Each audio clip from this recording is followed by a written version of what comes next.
Hi, there seems to be some confusion about how the Book of Mormon was translated and where it came from. Today, I just would like to examine the evidence. And as far as what the Mormon Church portrays, they always show Joseph Smith looking at the gold plates. And yes, this is not a very good depiction of the gold plates. But it is the size of the gold plates. The size of the gold plates were 6 by 8 by 6.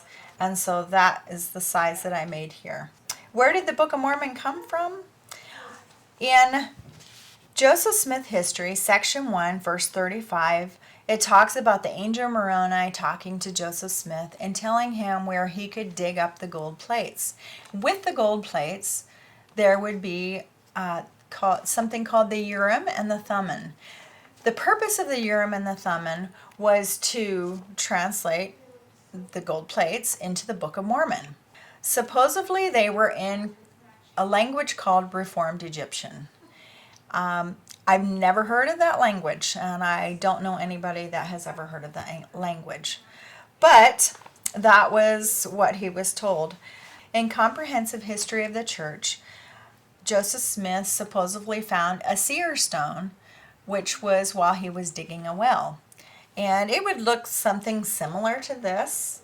And so we're going to use this as an example. Of course, it's not a seer stone, but it's the best I could do. So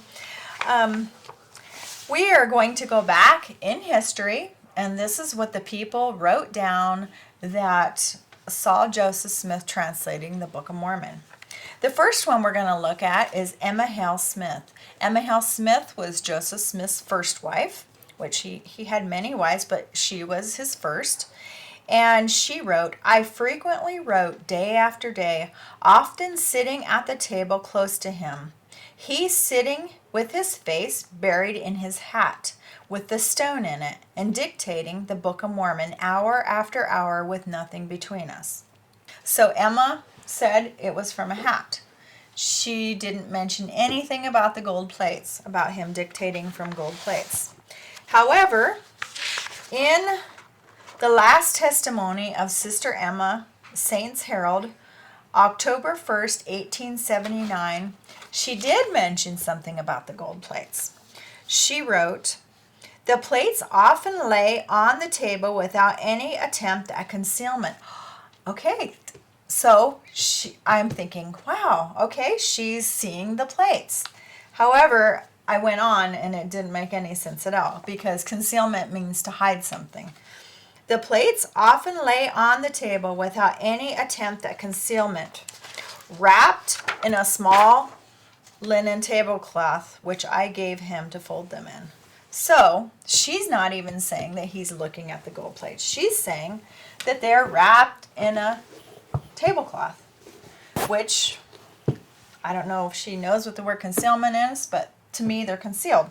Martin Harris was also one of the 3 witnesses to the Book of Mormon. He said that the prophet possessed a seer stone, by which he was enabled to translate as well from the Urim and Thummim, and for convenience he then used the seer stone.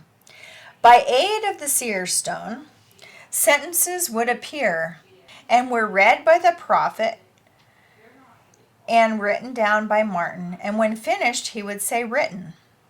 By aid of the seer stone, if it was correctly written, the sentence would disappear. If not written correctly, it remained until corrected, so that the translation was just as it was engraven on the plates. The Book of Mormon should be the most correct book that was ever written, if that was the case. However, since the Book of Mormon was published in 1830, there have been 3,913 changes.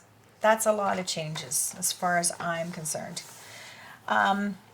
Elder Russell M. Nelson, who is Quorum of the 12 Apostles, said in the Ensign, July 1993, page 62, Then he quoted from David Whitmer's 1887 account in which Joseph Smith would put the seer stone into a hat and put his face in the hat and put the seer stone in the hat, drawing it closely around his face to exclude the light. And in the darkness, the spiritual light would shine.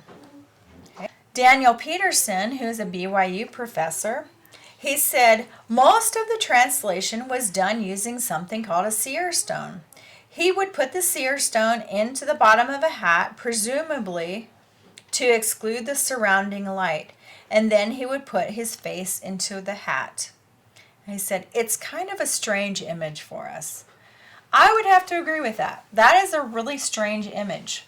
So why, if this is the way everybody said that Joseph Smith translated the Book of Mormon, why do we see this?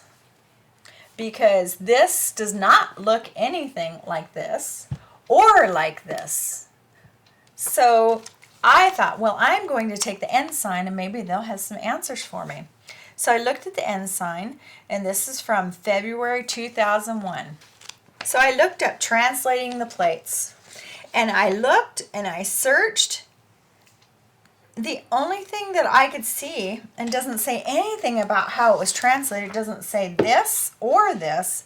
It says, the only thing it says, with Martin acting as scribe, 116 pages of transcript were prepared between the 12th of April and the 14th of June, 1828. That was the only thing that I could see about supposedly the translating. But it really doesn't say anything about it. Then I looked over here on the next page, and I was like, oh, it's showing a picture of Joseph and Oliver Cowdery as his scribe, and that's the heading. But that's pretty much all it talks about. It does not talk about this or this. It just said that he's a scribe, showing them with a pen and Joseph Smith looking at the gold plates. And this is what I see always when the Mormon Church shows their people about Joseph Smith and how he translated the gold plates. This has nothing to do with this. This is the true history in every account. And I would love if the Mormon Church would just be honest with their people and tell them the true history. And if they still want to believe it, that's fine.